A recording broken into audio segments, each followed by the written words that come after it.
Assalamualaikum students.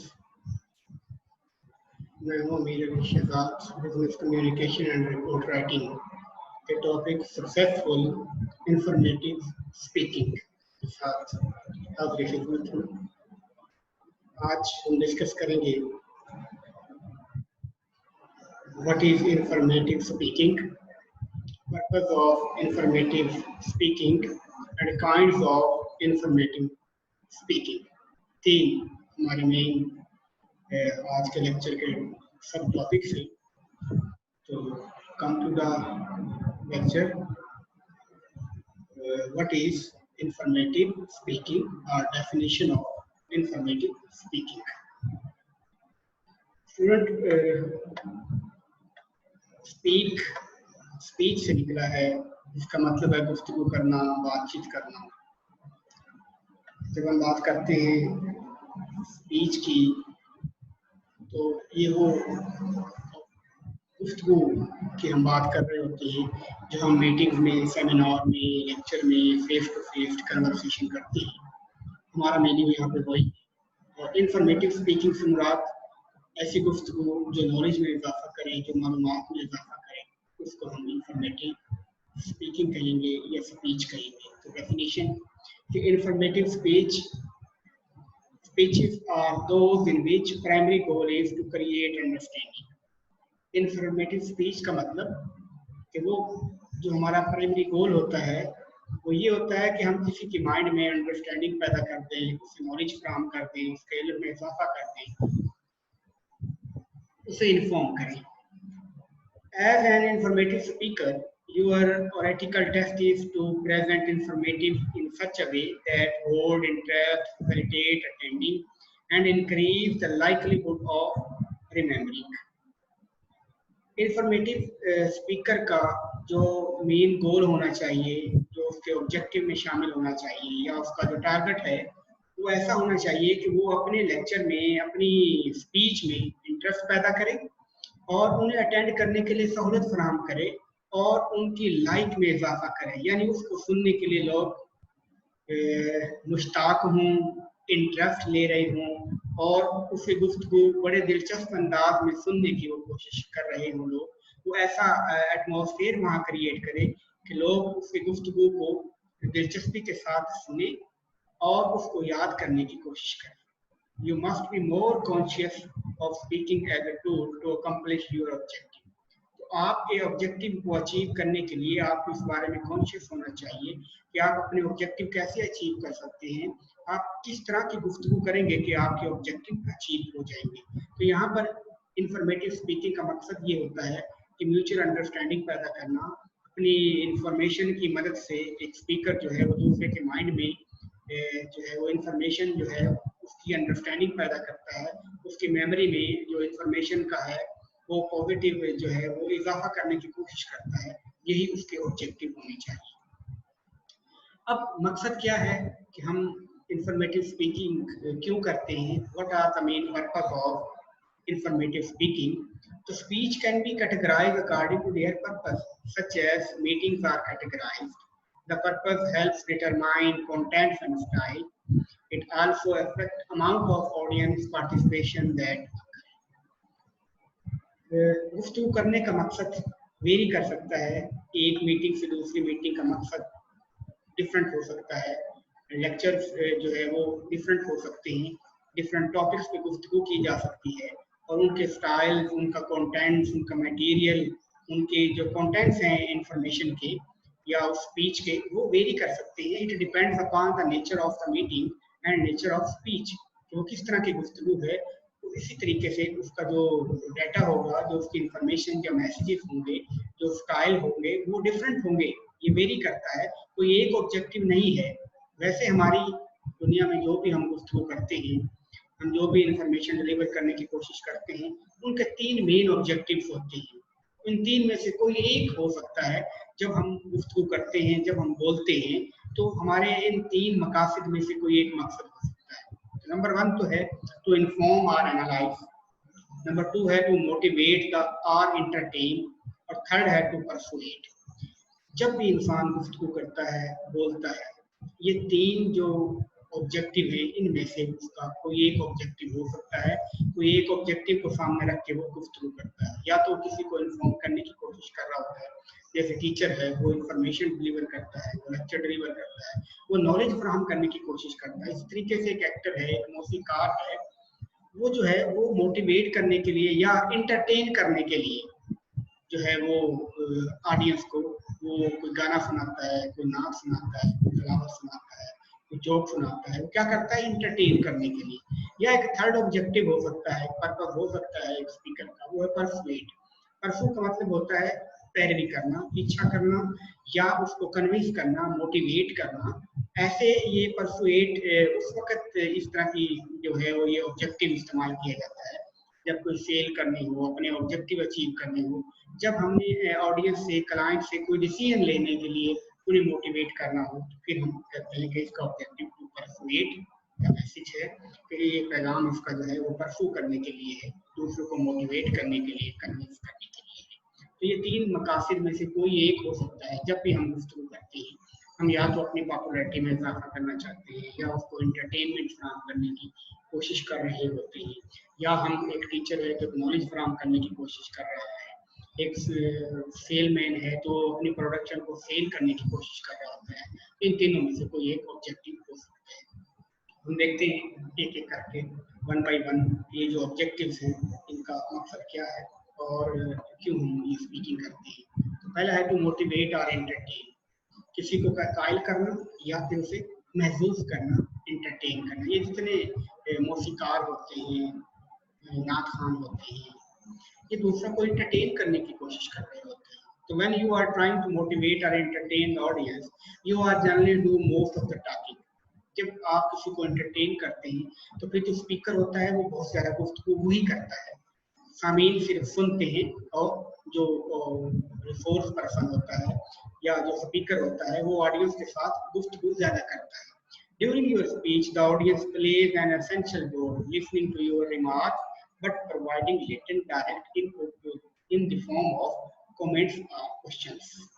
जब वो entertain या मोटिवेट करने की कोशिश कर रहा होता है तो लिसनर जो है वो उसकी बात को सुनते हैं, उसकी बात पर रिमार्क्स देते हैं, उससे कुछ इनपुट देते हैं या उससे कुछ क्वेश्चंस करते हैं। जब मोटिवेट किया जा रहा हो, किसी को किसी बात के लिए कन्विंस करने की कोशिश की जा रही हो। लेकिन जब एंटरटेन किया जाता है तो फिर सिर्फ बाद में कमेंट्स या रिमार्क्स आते हैं और क्वेश्चंस नहीं किए जाते।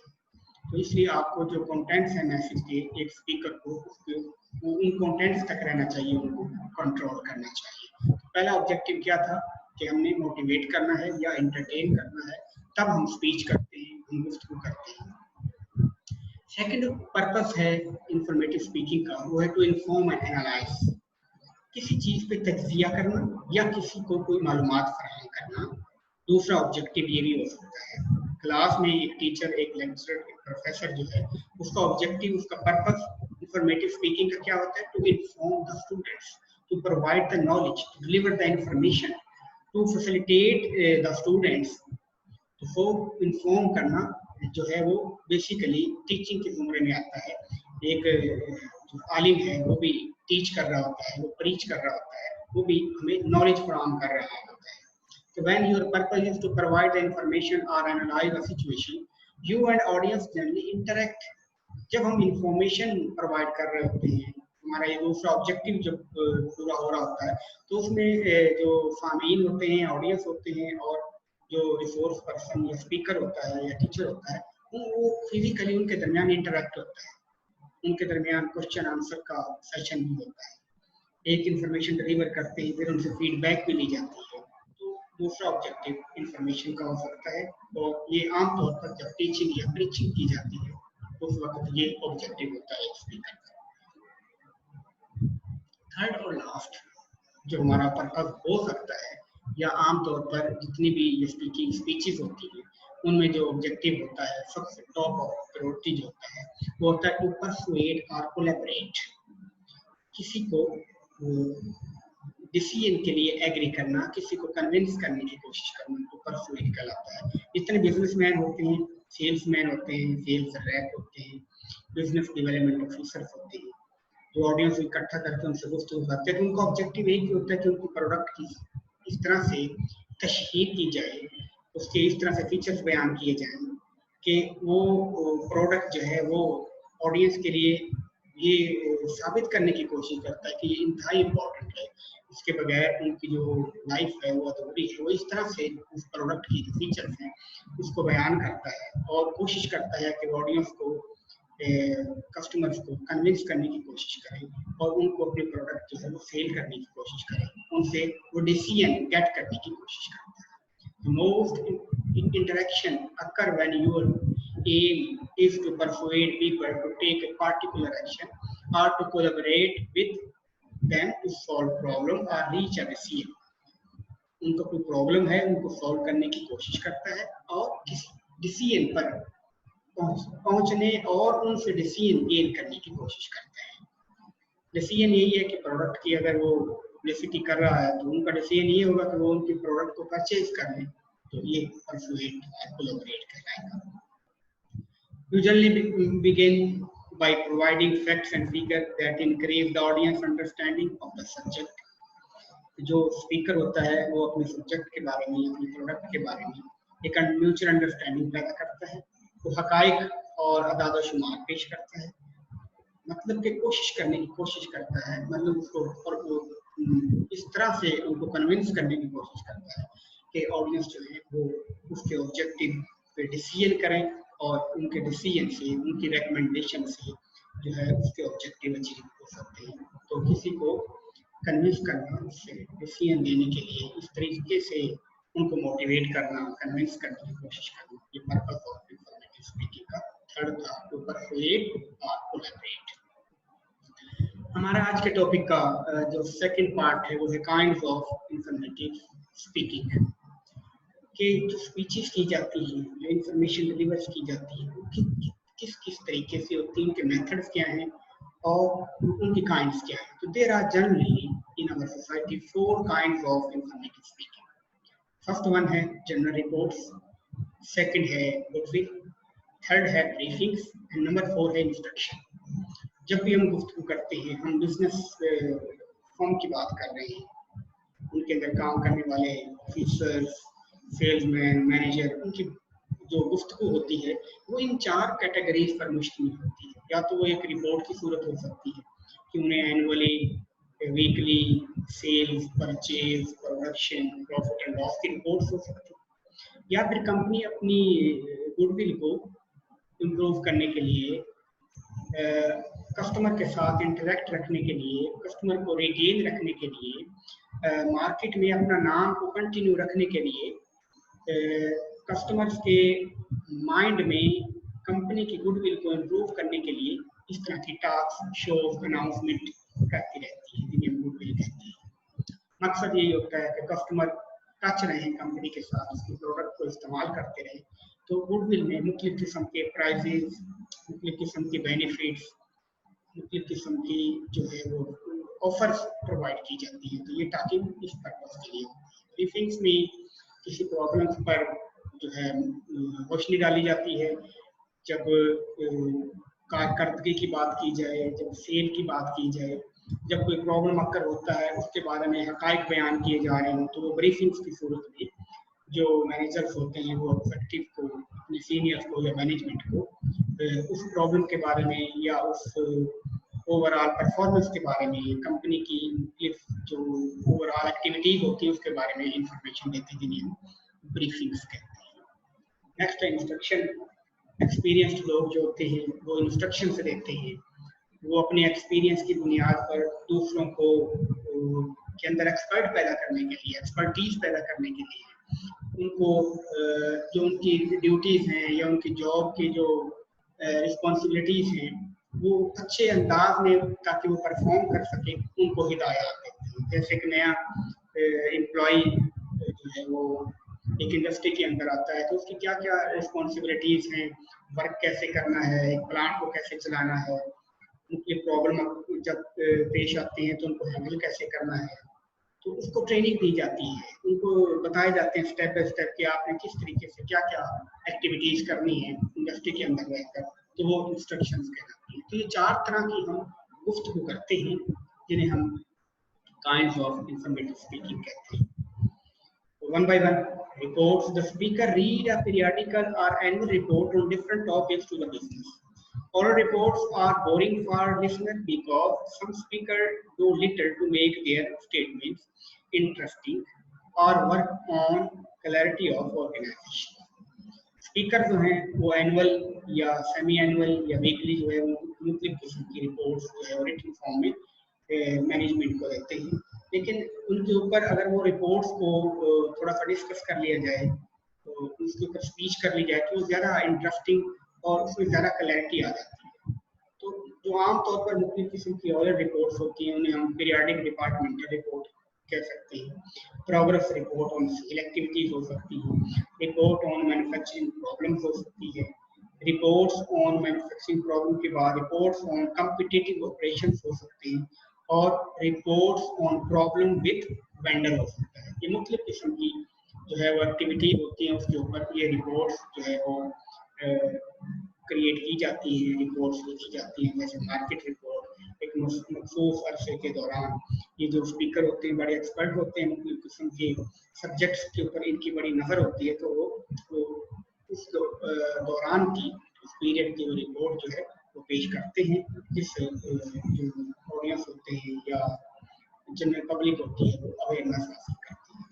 तो ये पहला मेथड था जिसे हम रिपोर्ट्स कहते हैं, काइंड्स ऑफ इंफॉर्मेटिव स्पीकिंग। दूसरा है गुडविल। अभी मैंने बात की कि कंपनी जो अपनी साख को मजबूत करने के लिए, कम्युनिटी के साथ इन टच रहने के लिए मुख्तलिफ किस्म के सेमिनार, मुख्तलिफ किस्म के फंक्शंस, गेट टुगेदर करते रहते हैं, जिसमें वो मुख्तलिफ बेनिफिट्स, मुख्तलिफ प्राइजेस, मुख्तलिफ अनाउंसमेंट्स करते हैं, ताकि जो पब्लिक है उनकी प्रोडक्ट को रैंडमली जो है वो परचेज करते रहें और कंपनी के साथ मजबूत रहे और वो कंपटीशन में लोकल कम्युनिटी में रहे। तो गुडविल को क्रिएट करने के लिए, गुडविल एस्टैब्लिश करने के लिए मुख्तलिफ किस्म की जो माहिरीन होते हैं उनको, जो ऑर्गेनाइजेशन के बारे में एक्सपीरियंस रखते हैं, मुकम्मल नॉलेज रखते हैं, उन्हें स्पीकिंग पावर होती है, तो मुख्तलिफ किस्म की वो जो है फंक्शंस, सेमिनार, मीटिंग क्लाइंट के साथ करिए जो है करते रहते हैं, ताकि उनकी कंपनी की गुडविल में इजाफा होता है। थर्ड है ब्रीफिंग्स। ब्रीफिंग जो होता है ये फेस टू फेस होता है, किसी प्रॉब्लम के बारे में, वो प्रॉब्लम कैसे अक्कर हुआ, उसके मुहरकात क्या थे, उसके रीजंस क्या थी, नेक्स्ट आने वाले जो है टाइम में उससे कैसे बचा जा सकता है, उसके ऊपर मुझे किसी की ब्रीफिंग्स दी जाती है। तो briefing solving short sessions in the business world are called briefings. जो थोड़े अरसे के लिए, शॉर्ट टर्म के लिए, पीरियड के लिए जो मुख्तलिफ बिजनेस वर्ल्ड के लोग होते हैं, मुख्तलिफ प्रॉब्लम पर डिस्कशंस करते हैं, उन्हें हम ब्रीफिंग्स कहते हैं। Speaker offer background information, current situation and opinion. जो ब्रीफिंग्स देते हैं, जो स्पीकर्स होते हैं जिनकी रिस्पॉन्सिबिलिटी ब्रीफिंग देना होता है, वो मुख्तलिफ किस्म की जो बैकग्राउंड की इंफॉर्मेशन होती है किसी प्रॉब्लम के बारे में वो फराहम करते हैं। उस वक्त करंट सिचुएशन क्या है उस प्रॉब्लम के बारे में, उस पर रोशनी डालते हैं, उनकी अपनी ओपिनियंस क्या है, और अगर कोई किसी किस्म की प्रॉब्लम अक्कर हुई है तो आइंदा उस प्रॉब्लम से कैसे बचा जा सकता है, इन पर वो मुख्तलिफ किस्म की जो इंफॉर्मेशन थी वो मैनेजमेंट को और ऑडियंस को प्रोवाइड करते हैं, जिन्हें ब्रीफिंग्स कहते हैं। ब्रीफिंग जो है वो फेस टू फेस हो सकती है, ऑनलाइन आजकल जैसे कि प्रॉब्लम है उसका कोरोना का, तो ऑनलाइन ब्रीफिंग्स ज़्यादा चल रही होती है। जैसे कैबिनेट की मीटिंग भी ऑनलाइन हो रही होती है, मुख्तलिफ वज़ीर आला जो हैं वो मीटिंग्स करते हैं, वो मुख्तलिफ रिसोर्स पर्सन उन्हें ब्रीफ करते हैं, जैसे कोविड के बारे में कर रहे हैं, जैसे डेंगू के बारे में उन्हें ब्रीफिंग दी जा रही है। मतलब जो जिनकी रिस्पॉन्सिबिलिटीज़ है, जो स्पीकर हैं, वो अपनी हायर अथॉरिटीज़ को उस प्रॉब्लम के बारे में, उस वक्त तक की करंट सिचुएशन, उनकी ओपिनियन और इस प्रॉब्लम को कैसे कंट्रोल किया जा सकता है, उसके ऊपर मुख्तलिफ किस्म की इंफॉर्मेशन, बैकग्राउंड और उनके ओपिनियंस और उनके जो एक्सपीरियंसेस होते हैं वो शेयर कर रहे होते हैं, जिन्हें हम ब्रीफिंग कहते हैं। तो स्टूडेंट ये हमारा आज का टॉपिक था। नेक्स्ट है इंस्ट्रक्शन। इंस्ट्रक्शन में लेक्चर के इंट्रोडक्शन में ही जब गुफ्तगू की कि किसी एक्टिविटी को ऐसे तरीके से परफॉर्म करने के लिए जो एक्सपीरियंस लोग होते हैं वो जूनियर्स को मुख्तलिफ किस्म की हिदायत देते हैं, और वो अपने तजर्बात की रोशनी में उन हिदायत पे जो एम्प्लॉइज होते हैं वो अमल करके उनके जो ऑब्जेक्टिव हैं उनको बड़े अच्छे पुश्तैनी से इफेक्टिव अंदाज में वो कंप्लीट कर सकते हैं, उन्हें हम इंस्ट्रक्शन देते हैं। मैं एग्जांपल दे सकता हूँ कि जब पेपर हल करना होता है स्टूडेंट्स में, तो टीचर उन्हें इंस्ट्रक्शन देते हैं कि आप पेपर किस तरीके से हल करना है। एक प्रोडक्ट बनानी है, एक मैनेजर प्रोडक्शन है, तो अपने अंडर काम करने वाले जो उसके सबऑर्डिनेट्स हैं, उनको इंस्ट्रक्शन देता है कि आपने प्रोडक्ट किस तरह से बनानी है, कहाँ से रॉ मटेरियल लेना है, उसको कितना कितना क्वांटिटी में यूज करना है, उसको कैसे प्रोसेस करना है, किस तरीके से वो प्रोडक्ट बनेगी, कैसे पैकिंग करनी है। ये सारी जो इंफॉर्मेशन होती है, ये हिदायत होती हैं, ये मोस्टली जो सुपरवाइजर मैनेजर्स होते हैं वो अपने सबऑर्डिनेट्स होते हैं, अपने मातहत काम करने वाले वर्कर्स होते हैं, उनको इंस्ट्रक्शन फराहम करते हैं। The longer you are with a firm, the more instruction you will give to younger employees.